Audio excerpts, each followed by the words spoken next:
दोस्तों व्यू ने अपनी नई टीवी सीरीज लॉन्च कर दी जिसका उन्होंने नाम रखा है व्यू ग्लोरेट 2025। वैसे मैं आपको बता दूं ये टीवी सीरीज लॉन्च तो 2024 में ही हो रही है, आज ही या कल में इसका लॉन्च होने वाला है, बट तब भी व्यू ने इसका नाम 2025 रखा है और उसका रीजन उनको पता है, वो मुझे नहीं पता।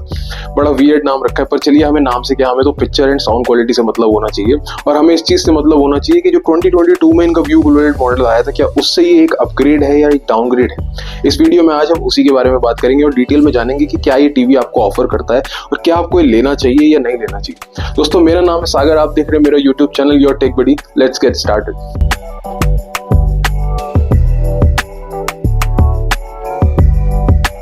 चलिए दोस्तों सबसे पहले तो ये जान लेते हैं कि किन किन साइजेस में टीवी मॉडल्स आपको देखने के लिए मिलेंगे। तो ये टीवी आपको देखने के लिए मिलेगा तीन साइजेस में, 43 इंच, 55 इंच एंड एक 50 इंच मॉडल में। जो इनकी प्राइसेस है वो ऐसे है कि 28,000 रुपीज के आसपास तो आपको 43 इंच देखने के लिए मिलेगा एंड 33,000 रुपीज के आसपास आपको एक 50 इंच देखने के लिए मिलेगा एंड जो 55 इंच है वो 37,000 के आसपास आपको देखने के लिए मिलेगा। अब जो प्राइस है वो सिमिलर है लास्ट ईयर के मॉडल, यानी कि 2022 का जो मॉडल आया था लास्ट ईयर, नहीं तो 2 साल हो गए, पर 2022 की जो ग्लोरेट सीरीज आई थी वही प्राइस सिमिलर रखी है। बस यहाँ फर्क इस चीज का है कि वहां पर आपको एक 65 इंच मॉडल भी देखने के लिए मिलता था ग्लोरेट में, पुराने मॉडल में, जो इसमें अभी नहीं है। शायद अभी कंपनी थोड़े दिनों बाद निकाल दे, कुछ टाइम बाद रिलीज कर दे इसका 65 इंच मॉडल भी, पर अभी के लिए फिलहाल कंपनी ने 3 मॉडल्स निकाले हैं जिसमें कि आपको 3 साइजेस देखने के लिए मिल जाएंगे। चलिए अब सबसे पहले तो बात कर लेते हैं इस टीवी के पैनल की, क्योंकि सबसे इंपॉर्टेंट चीज होती है वो आपके टीवी में। तो यहाँ पर जो आपको तीनों ही टीवीज हैं उनके सबके अंदर आपको VA पैनल देखने के लिए मिलेगा, किसी में कोई भी IPS पैनल देखने के लिए आपको नहीं मिलेगा और सारे ही TVs 4K 60 hertz QLED panel है। अब मैं आपको बता दूं व्यू इसको QLED नहीं बुलाते हैं, वो इसको ग्लोलेट बुलाते हैं। उनका कहना है कि हमने यहाँ बेटर टेक्नोलॉजी यूज करी जिससे आपको बेटर कलर्स मिलते हैं, QLED से बेटर कलर्स मिलते हैं, ऐसा उनका कहना है। पर मेरे हिसाब से मार्केटिंग टर्म्स है, ये QLED की तरह ही ये वर्क करता है टेक्नोलॉजी भी, इसमें कोई ऐसा फर्क नहीं है, ये QLED से बेटर नहीं है, सिर्फ मार्केटिंग टेक्निक्स होती हैं आपको इंप्रेस करने के लिए। But at the end of the day ये परफॉर्म करेगा एज अ QLED टीवी, तो इसको मैं यहाँ QLED ही बुला रहा हूँ, तो आप कंफ्यूज बिल्कुल भी मत होना। अब यहाँ बात करते हैं इसकी बैकलाइट की, तो यहाँ पर आपको D-LED बैकलाइट मिलती है एंड जो ब्राइटनेस है इस टीवी की वो अराउंड 400 निट्स है। वैसे व्यू ने ऑफिशियली मेंशन नहीं करी इस बार अपनी ब्राइटनेस, उन्होंने कहीं बताया नहीं कि कितनी ब्राइटनेस है, बट लास्ट ईयर के मॉडल में भी इनके 400 निट्स ब्राइटनेस होती है। तो मैं यहाँ पर आपको इसलिए अज्यूम करके बता रहा हूँ कि इसके अंदर भी आपको अराउंड इतनी ही ब्राइटनेस देखने के लिए मिलेगी, क्योंकि अगर व्यू ब्राइटनेस इस टाइम मतलब इस मॉडल में बढ़ाते तो वो जरूर इस चीज को फ्लॉन्ट करते कि हमने इस बार ब्राइटनेस बढ़ाई है। उन्होंने इस बारे में जिक्र नहीं किया इस बार, तो आई थिंक इसके अंदर भी आपको सेम ब्राइटनेस देखने के लिए मिलेगी और ऑलमोस्ट सेम ही पैनल देखने के लिए मिलेगा जो आपको 2022 मॉडल में देखने के लिए मिला था। अब यहाँ बात करते हैं पिक्चर फॉर्मेट्स की, तो ये सारे फॉर्मेट सपोर्ट करता है, HDR, HDR10, HLG, Dolby vision, तो उसमें आपको कोई भी इशू नहीं आने वाला, सारे फॉर्मेट्स इसमें आपको देखने के लिए मिल जाएंगे। अब गेमिंग फीचर्स की बात करूँ तो यहाँ पर आपको ALLM भी देखने के लिए मिलेगा इसके अंदर, ऑटो लो लेटेंसी मोड, और VRR देखने के लिए मिलेगा। जो VRR की वर्किंग रेंज है 40 हर्ट्ज टू 60 हर्ट्ज है। अब हम एक चीज नोटिस कर रहे हैं यहाँ पर कोई भी चीज इंप्रूव नहीं करी है, यानी कि 2022 के मॉडल में सिमिलर यही सब सेम सेटअप आपको देखने के लिए मिलता था, बस इसके अंदर गेमिंग के लिए गेम डैशबोर्ड अलग से इन्होंने जोड़ा है, बाकी सारी चीजें ऑलमोस्ट सिमिलर हैं, कुछ भी फर्क नहीं है। आपको सारे फॉर्मेट्स वो भी देखने के लिए मिल जाते हैं, बल्कि शायद लास्ट ईयर वाले मॉडल में आपको डॉल्बी विजन IQ का भी सपोर्ट मिलता था, इसमें शायद वो भी नहीं है। तो यहाँ पर सिमिलर ही पिक्चर क्वालिटी मिलती है आपको, कोई भी अपग्रेड नहीं किया है मेरे हिसाब से। वो कहते हैं यहाँ पर हमने व्यू ऑन प्रोसेसर यूज किया है AI से इंटीग्रेट करके, बट AI तो इनको पुराने मॉडल्स में भी आता था, उसमें भी आपको AI ग्लो प्रोसेसर मिलता था, तो सिर्फ नाम चेंज करने से बात नहीं बनती आई थिंक।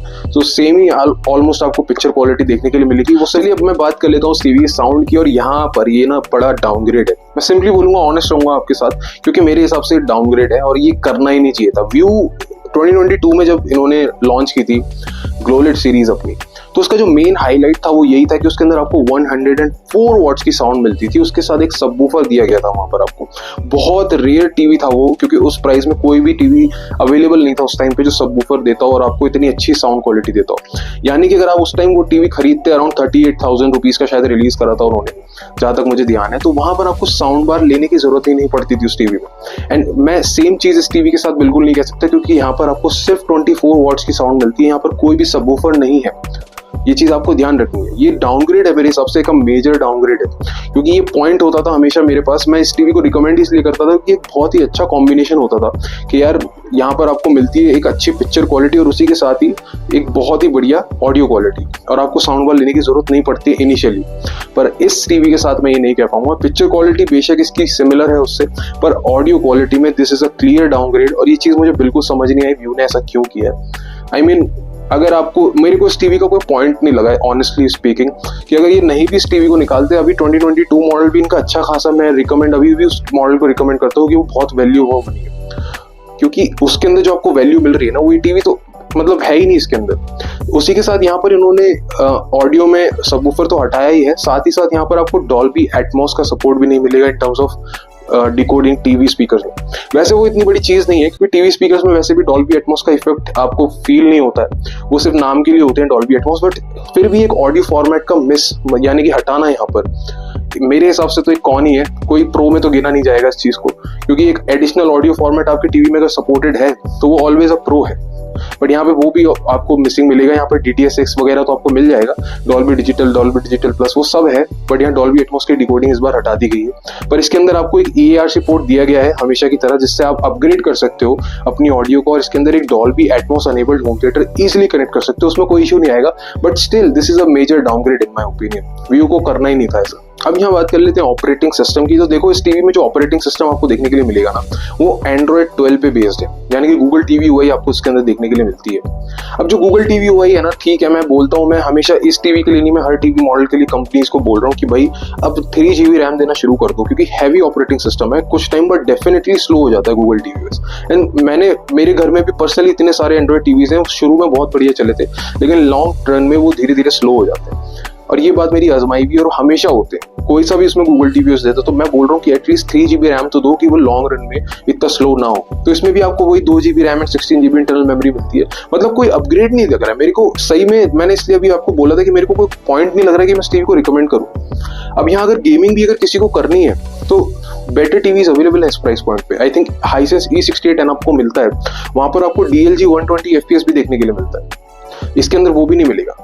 तो मेरे पास एक पॉइंट होता था कि चलो यार, अगर किसी को कंटेंट वाचिंग के लिए टीवी चाहिए तो वो व्यू ग्लोलेट के लिए जा सकता है, क्योंकि यहाँ पर आपको ऑडियो एंड पिक्चर क्वालिटी का एक बहुत ही बढ़िया कॉम्बिनेशन मिल रहा है। पर अब वो पॉइंट भी नहीं है, क्योंकि Hisense E68N almost similar price point पे आता है और similar picture quality and sound quality वो भी ऑफर कर रहा है आपको। कनेक्टिविटी ऑप्शंस में वो भी सेम है, पर उसके अंदर आपको गेमिंग फीचर ज्यादा अच्छे मिलते हैं। उसके अंदर आपको फार फील्ड माइक्रोफोन भी मिलता है, जो इसमें अब इन्होंने हटा दिया। I don't know, clear downgrade है मेरे हिसाब से, कोई अपग्रेड करा ही नहीं है, सिर्फ डाउनग्रेड ही करा है इसमें। सिर्फ व्यू ऑन प्रोसेसर देने से चीजें काम नहीं करती हैं। व्यू मेरे हिसाब से आपको अपग्रेड करना था।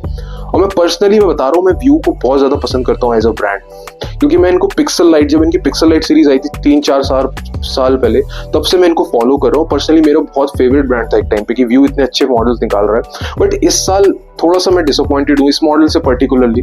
व्यू वाइव इन्होंने निकाला था, वो अच्छा टीवी था, पर उसमें भी एक कमी छोड़ दी इन्होंने कि उसमें डॉल्बी एटमॉस नहीं दिया। अगर उसमें डॉल्बी एटमॉस दे देते तो परफेक्ट टीवी बन जाता वो आईपीएस पैनल लवर्स के लिए, जिनको एक आईपीएस पैनल का टीवी चाहिए, बेस्ट डील हो जाता। बट उसके अंदर डॉल्बी विजन नहीं दिया। वैसे वो टीवी बढ़िया है, पर इस टीवी में तो क्लियर डाउनग्रेड है मेरे हिसाब से। यहाँ पर कोई मुझे पॉइंट नजर ही नहीं आ रहा। Picture quality wise I don't know कि कोई इंप्रूवमेंट है, कोई इंप्रूवमेंट नहीं है। Sound quality wise it is a downgrade. Operating system में ठीक है, आपने नया Android 12 दे दिया, पर अभी भी Android 14, 13 आ रहा है कुछ टीवीज में, वो भी आपने नहीं दिया। तो Google TV OS है, रैम वैम आपने अपग्रेड नहीं करी कुछ भी, कनेक्टिविटी ऑप्शंस ऑलमोस्ट सिमिलर हैं, तो कुछ पॉइंट ही नजर नहीं आ रहा। गेमिंग के लिए आपने कोई अलग फीचर्स नहीं डाले, कोई पॉइंट ही नहीं है ना। That's what I am saying, कि इस मॉडल को अगर ये नहीं भी निकालते तो कोई फर्क नहीं पड़ रहा था भाई। ऑलरेडी 2022 मॉडल अवेलेबल है मार्केट के अंदर, क्या जरूरत है इस मॉडल की? कोई मेरे हिसाब से तो नीड ही नहीं थी इस मॉडल की। अगर आप देखें तो ये अच्छी प्राइस पर रिलीज हुआ है, मैं बोल रहा हूँ अच्छी प्राइस पर अगर आप इस प्राइस पॉइंट पे एक टीवी लेना चाहते हो तो मेरे हिसाब से तो आप इजीली जा सकते हो 2022 मॉडल के लिए। अभी शायद 1000 रुपये सस्ता भी मिल जाएगा वो आपको, वो इससे बेटर वैल्यू देता है आपको। आपको उसमें साउंड बार भी लगाने की जरूरत नहीं पड़ेगी। और अगर आपको गेमिंग के लिए टीवी चाहिए तो E68N अवेलेबल है ही उसी प्राइस पॉइंट के आसपास, तो आप वो टीवी भी ले सकते हो। पर चलिए कनेक्टिविटी ऑप्शंस की बात कर लेते हैं यहाँ पर। तो कनेक्टिविटी ऑप्शंस में भी आपको इसके अंदर जो HDMI मिलेगी वो HDMI 3 मिलती है इसके अंदर। ERC का पोर्ट भी HDMI 2.1 भी सपोर्ट करता है, जिसके अंदर आप auto low latency mode use कर सकते हो। बाकी 2 USB पोर्ट्स हैं और बाकी बेसिक पोर्ट्स भी हैं, यानी कि AV-in, RF-in पोर्ट, Ethernet in, headphone jack out. तो वो सारे बेसिक पोर्ट जो सारे टीवीज में आते हैं वो इसके अंदर भी मिल जाएंगे। अब यहाँ पर अगर हम बात करें कास्टिंग जैसे ऑप्शंस की, तो इसके अंदर भी आपको मीरा कास्ट वगैरह मिल जाता है, क्रोमकास्ट बिल्ट इन है इसके अंदर, एप्पल एयर प्ले भी है इसके अंदर, ये अच्छी चीजें हैं। बट वही है ना, जो मेजर पॉइंट्स थे वहाँ अपने टीवी ने अच्छा काम नहीं किया इस बार, इस साल मेरे हिसाब से। I am not impressed with this TV. और यहाँ बात करें ब्लूटूथ वर्जन की, तो ब्लूटूथ वर्जन अगेन इसमें भी 5 है, अब सभी टीवीज में ब्लूटूथ वर्जन 5 आ रहा है, और इसके अंदर डुअल बैंड वाईफाई आपको देखने के लिए मिल जाता है। तो कनेक्टिविटी वगैरह में सब कुछ ठीक है, but I think picture and sound quality में this TV is not upgrade. ये साउंड क्वालिटी में clearly it is a downgrade. तो आई होप आपको पसंद आया हो ये वीडियो। मैंने कोशिश की मैं आपके साथ ऑनेस्ट रहूं, क्योंकि यहाँ पर आप मुझे कमेंट सेक्शन में बताइए आपका क्या ओपिनियन है इस टीवी सीरीज को लेके, क्योंकि पर्सनली मुझे तो कोई पॉइंट नहीं लगा इस टीवी सीरीज का। अगर आपको कुछ भी चीज इसमें अच्छी लगती है तो प्लीज कमेंट सेक्शन में जरूर बताएं।